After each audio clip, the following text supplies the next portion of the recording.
Greetings, everyone, and welcome back to another episode of that show that will not be named. The other name for this show is I can't get my fucking hair to stay the way I want it. Okay, just a public service announcement. Everyone with curly hair, don't fucking reproduce. Just making more people's lives torture. Anyways, today I wanted to talk about some criteria. Let me look into the fucking camera. Today I want to talk about some criteria for fantasy worlds. Shit that I'm tired of seeing, and shit that I decided to change concerning races and whatnot. For instance, me personally,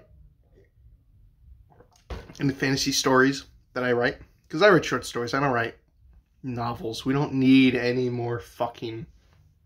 Well, not that we don't need, but I hate really long narratives for fantasy. I like it in short little drips.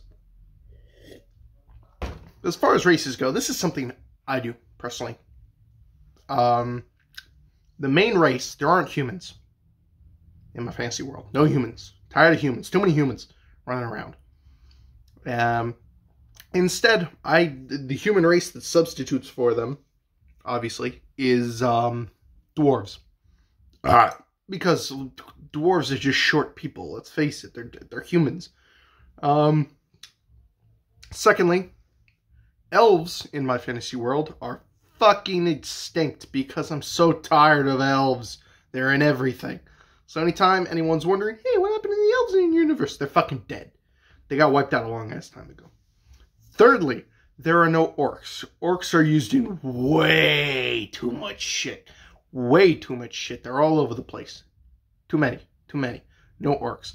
And without orcs and no humans, I won't, have to constantly fall back on an orc versus human war every fucking time I run out of ideas. I'll actually have to think. And I'll actually have to come up with other conflicts. So what's that? We got no orcs, we got no humans, and the elves are extinct. That leaves us with what? Dwarves. I did keep trolls. Trolls play a far more prominent... I guess trolls, you could say the trolls have kind of replaced orcs, but they don't really have, like, kingdoms or anything. They're just kind of scattered. Some are in groups, some aren't. BT Dubs, the fantasy thing that I'm working on, is very...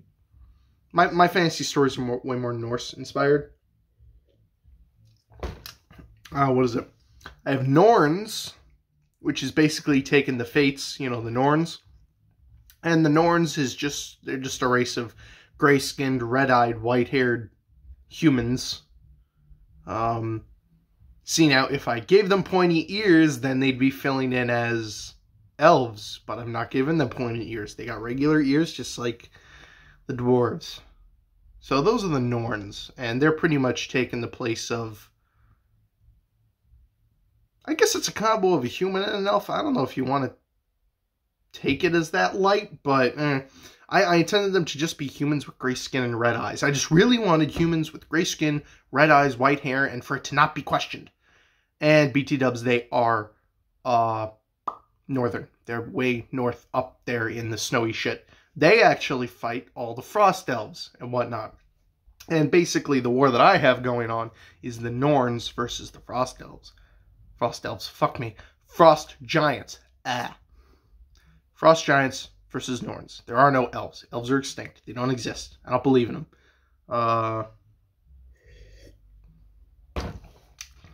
What else?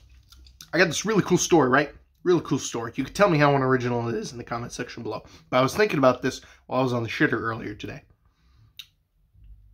In my thing, during the war between the Frost Giants and the Norns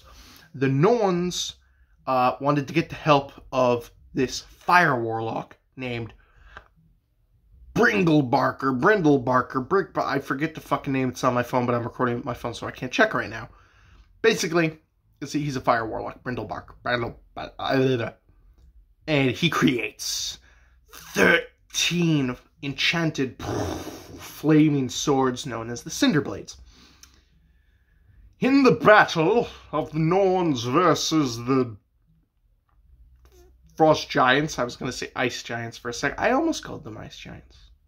Almost. But I want the ice giants to be something else. Anyways, frost sounds cooler. In the battle between the Norns and the frost giants, out of the 13 cinder blades, 12 of them were shattered in the conflict. And in the final throes of the final battle of the war, the last blade was lost and thrown into the raging, chaotic piles of corpses and heavy snowfall. And it was lost. And wouldn't you guess it, a couple 100 years later? 100 years? No, I'll give it 50 years. Basically, a bunch of years later, somebody finds it, and then they become the main character of something. See, here's the other thing. I don't like prophecies. I don't like them. Because me personally, they say shape your fantasy world to how you would like it, to how you would like things. Me personally, I don't like fate. I don't like the idea that shit is predetermined or predistinguished or but fucking hair equal out here. Work with me. I don't like that idea of things being predetermined and preset and all that. So, I don't have any chosen ones in my stories. I just have assholes that find cool shit and do whatever. Which, to me, is way more realistic than, you know, a kid being left in the fucking woods and being raised by wolves instead of being eaten by them. Highly unrealistic. Even in a fantasy setting. Even in my fantasy, I try to make somewhat realish. Like, all of the races in my story. The Norns, the Dwarves, the Frost Giants, the Trolls. They're all pretty much essentially, they come from humans. They're all human man-ish. They're all mannish. There's more races, but I can't friggin' remember which ones I chose. Because I did a whole list, and I'm like, okay, we're not having that. Not having that. Seen too many of those. Sick and hear about this. So, yeah. But that was my little advice thingamajiggy on races in fantasy. Or slight advice in world building. Not really sure it was advice. Most of it was just rambling. I just want to go back to bed. Have a goodbye. Have a good night, everybody out there. Night. It's morning. What the fuck? I'm just going to end the video. Bye.